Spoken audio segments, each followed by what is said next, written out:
Good evening and welcome. Once again, an incredibly packed show for you here this evening, filled with all kinds of critical information. We're going to get right into it. And tonight we start with Erika Kirk. It's no secret that this show has led the charge when it comes to investigating Erika Kirk and her weird background and her strange previous associations and her ties to Israel and her ties to Romanian orphanages and a whole lot more.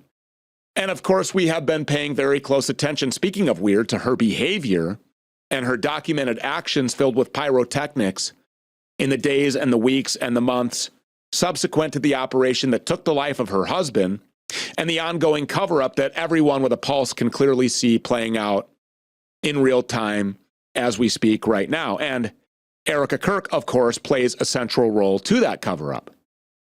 And because of that, yesterday I was pretty intrigued by Candace Owens' broadcast when she was joined by a gentleman called Mitch, who offered up some firsthand testimony of what he saw at a Candlewood Suites hotel located on Fort Huachuca in Cochise County, Arizona, just one day before Charlie Kirk was assassinated at UVU, just one state north in Orem, Utah. Now, Mitch, who appeared on Candace's show, is a former member of the U.S. Special Forces, and he has identified multiple people with 99% certainty from the Candlewood Suites that he believes were there in conjunction with the operation that killed Charlie Kirk.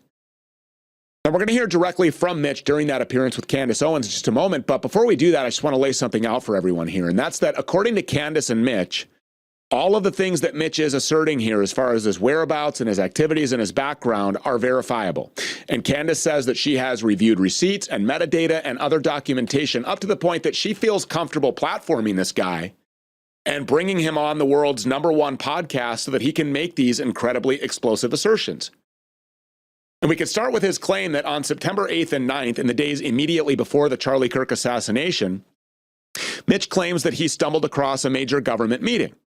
And that meeting included military brass, members of the United States Congress, and multiple high-ranking figures within Turning Point USA itself. Now, we talked previously of Mitch's claims when Candace reported that Mitch had conveyed to her that he spotted Brian Harpole, Turning Point USA's failed documented liar head of security at the Candlewood Suites on Fort Huachuca.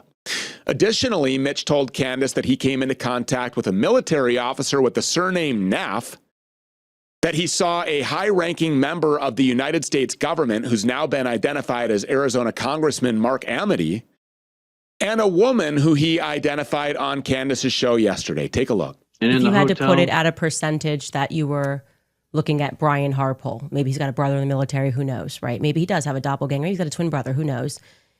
And I want to be clear, I can confirm on this podcast live every step of your story in terms of where you went, what time you were there, that there was this big meeting that happened. I confirmed the location with other people that are on Fort Huachuca currently. I can confirm everything with metadata. I obviously can't confirm that you saw who you say you saw. If you had to put it at a percentage that you saw Brian Harpole, what percentage would you put it at? 95. 95%. Okay. 95 to 99. I mean, when I saw him, on the interview with his face and gestures, with that photo, it struck me in my gut. I blew it off until there was, some other pictures that came up with other people. What other people? Other pictures? If you want me to say, there's a picture of Erika Kirk with a ponytail, and from her past. That person matches who I saw at Fort Huachuca in the lobby the night before, and she was with that man in the lobby, and that man, he was present at that meeting the next morning. If you had to put it at a percentage that you saw that the girl in the ponytail matches the description of Erika Kirk, what percentage would you put that at? Those are really rare eyes. That's 95 to 99%. He's 99% sure that he saw Erika Kirk at the Candlewood Suites on Fort Huachuca. Once again, Erika Kirk is at the center of everything related to the Charlie Kirk assassination, not just after, but before the assassination even took place. Everything that Mitch is telling the world as far as his whereabouts go and his military background go have been verified by Candace Owens. This is not a guy who has no idea what he's looking at here. This is someone who was briefly detained by the United States military for stumbling across a meeting that he wasn't supposed to see in a hotel room on a military base, and he's being very descriptive. He's describing Brian Harpole and his wax-like appearance. He's describing Erika Kirk and her jarring blue eyes. Those eyes stuck out in his mind. And when he saw them on TV, he knew exactly who he was looking at, the woman from the hotel on Fort Huachuca. The woman who looked like she was wealthy but intentionally dressing down to look like someone or something that she's not. You know, like an actress. And by all means, if you were at this Candlewood Suites between September 8th and September 10th and you saw anything remotely similar to what Mitch is describing, if you saw something else entirely, well then reach out to us and let us know. Stu@stupeters.com. But this meeting at Fort Huachuca has the potential to blow this entire story wide open. Something was happening. There was even a military plane in the area with the tail number SAM-000 that's believed to have been carrying a VIP. So who was the VIP? Congressman Amity? Or was it someone else? Was it involved in the assassination of Charlie Kirk? Do you remember all of the strange aviation maneuvers around the assassination site itself? How's all that connected here? And why do we still not know where Erika actually was when Charlie was killed? Why is that? She's had no problem telling us about every other thought that crossed her mind on her Fox News media tour, but we don't know where she was when Charlie died. At first, it was actually being reported that Erika and her children were at UVU, but now we're told that that's not true. So where the hell was she? Back at the Candlewood Post? Back at Command Post on Fort Huachuca? Again, we don't know. But we do know where she was last night. She was in Phoenix, Arizona for Turning Point USA's annual AmFest event. She was walking around on stage just like she did at Charlie's memorial service, like some kind of a professional wrestler, some kind of a rock star with fireworks shooting off all around her. Watch this.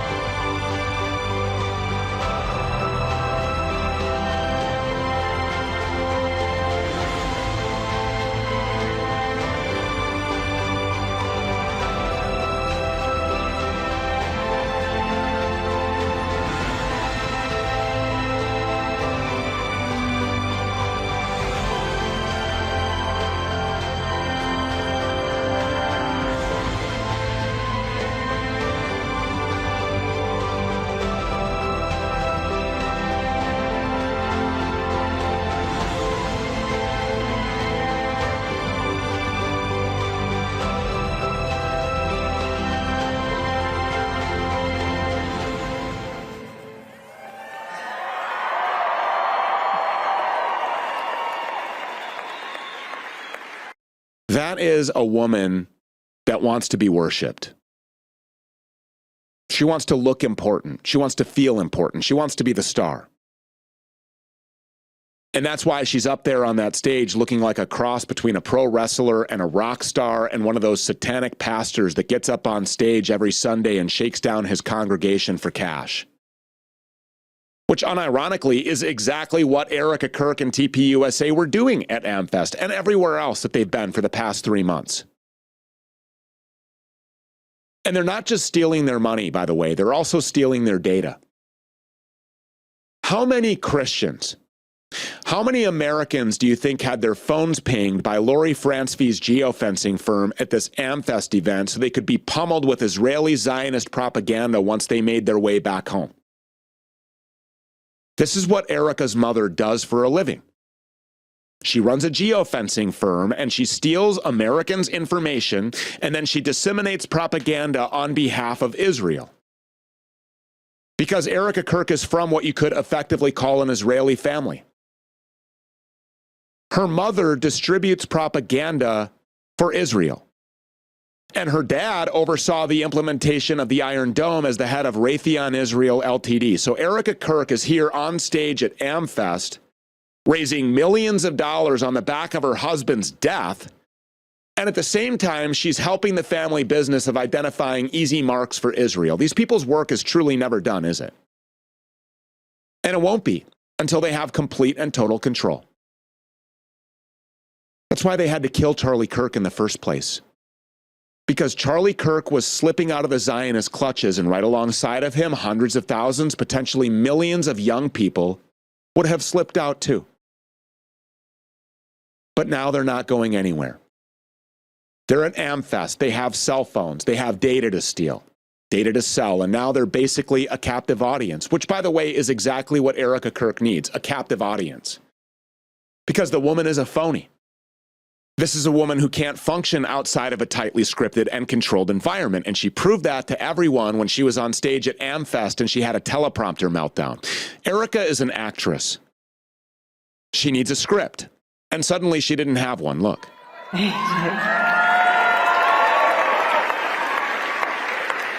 You know, it's really interesting. The enemy has thrown a lot of curveballs at us today and this week and the past 3 months, and one of them is the fact that my entire speech has been wiped because my iPad won't even turn on, so that's a fun technical difficulty that we can figure out. So we're just going to wing it. We're just going to wing it. I was going to share with you stats. I was going to share with you all of the things that we have going on building. So I'm going to just start it off with this. So last year, Charlie, I'll rewind. AmFest is Charlie's Super Bowl. Thank you. These are the stats. I got the stats, no speech. So again, we're going to wing it. So AmFest last year, Charlie reminded me that this was his Super Bowl. And for those of you who are sitting in the back, my husband was very intentional about making sure he was in the back because he wanted to sit in what he considered maybe the worst seat in the arena. And he made it a point to listen to the whole intro video, every speaker video, and he would tell the team, louder, more bass, more noise. He would say, there's a treble and a bass knob. Turn the ones to make it right. So even if you feel like you're in the worst seat in the house, you're not, because Charlie's sitting one of those. So you're in good company up there. But what's also very interesting is that when Charlie first and the team first came up with, since I don't have a speech, I might as well just walk around. When Charlie first came up with AmFest, he thought to himself, who would not love to celebrate America? So we're going to name it AmFest. And that's what he did. And I'll never forget, last year, we were blessed to have President Trump come and speak. That's what it looks like when for your entire life you have been programmed to read from a script and then suddenly the script just isn't there.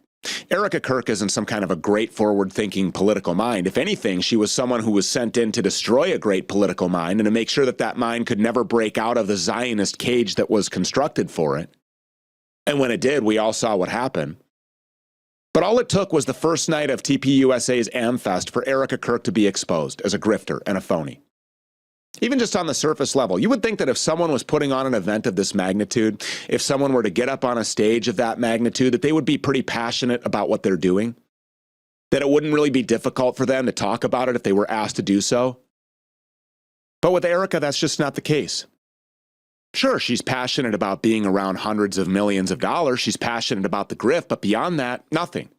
And everyone who saw that meltdown on stage should be able to see that. But that meltdown got a whole lot more bizarre, by the way, as the only thing keeping her going was this sheet of paper that she had in front of her. And at one point, she started joking about Egyptian aircraft. Watch. All 50 states represented.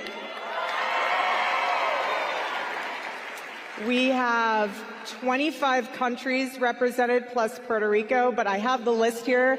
Don't worry, guys. Egypt is not on the list. Don't worry about that. But, oh, how funny. I say Egypt and my iPad turns on. That's fun. Where were we? Okay. It's all just one big funny joke to these people, isn't it? Including apparently the grieving wife, Erika Kirk, who, by the way, has raised hundreds of millions of dollars over the past few weeks alone, jet-setting back and forth between Mar-a-Lago and New York City and probably Tel Aviv and Arizona and God knows where else. And by the way, can I just ask, where the hell are this woman's kids? Has anybody asked that? Where are Charlie Kirk's kids? Now, look, we were just talking a few moments ago about Mitch and his testimony, and he says that he's 99% sure that he saw Erika Kirk at Fort Huachuca with the likes of Brian Harpole and Congressman Mark Amity and a bunch of military officers. And again, Mitch says that he's 99% certain that this is what he saw.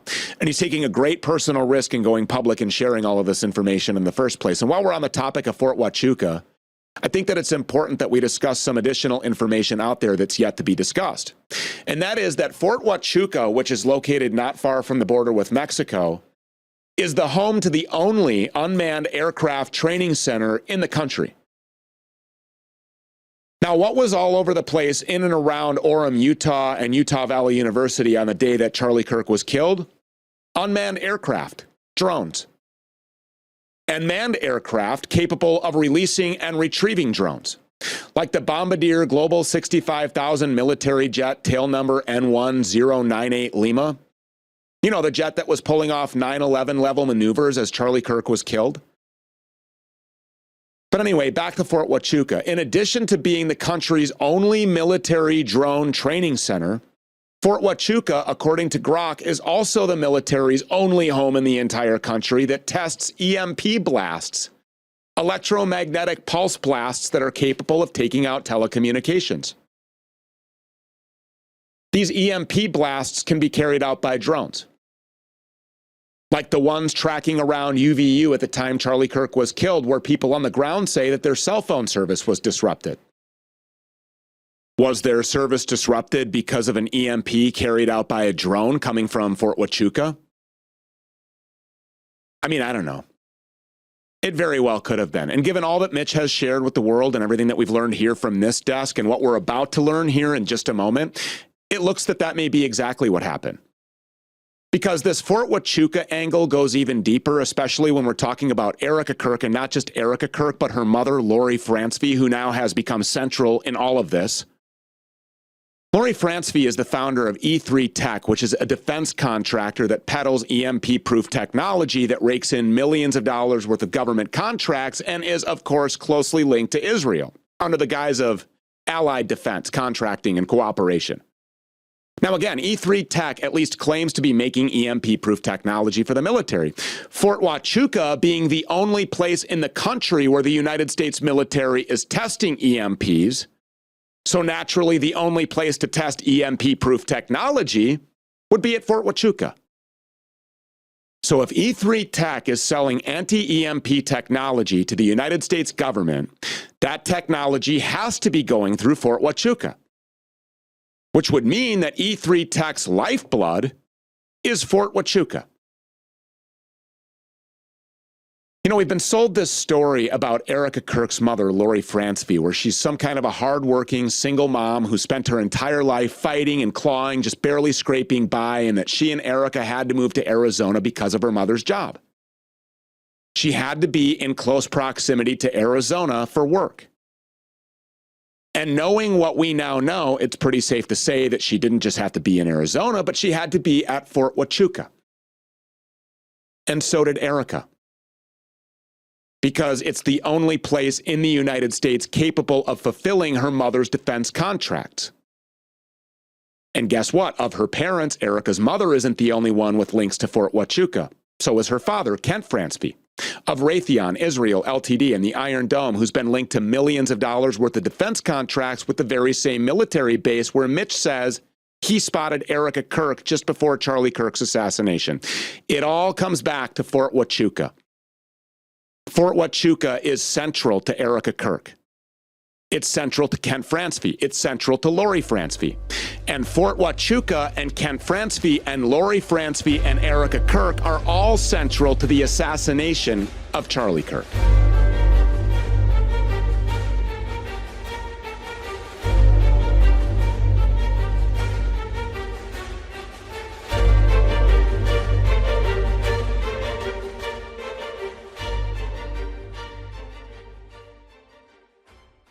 If you currently have money in the bank, a 401k, or even precious metals in an IRA, you may want to listen up. You're going to want to have a place where you have a guarantee on your funds. As we go into a lower interest rate environment, banks will be stressed out when the commercial real estate crisis happens. Right now, you can get a guarantee, yes, a guarantee on your principal, and get a 29% bonus. If you're younger than 65 years of age, we can utilize an insurance-based contract that has been around for over 100 years. And guess what? You get a guarantee on your funds. You get a guarantee on your principal. We want to help you find a guarantee on your funds that are actually outside of banking laws, outside of securities laws. Right now, as interest rates are getting lowered, we only have this special running to November 1st. Go to greenmoneysolutions.com, fill out your information, and let's just see if you qualify.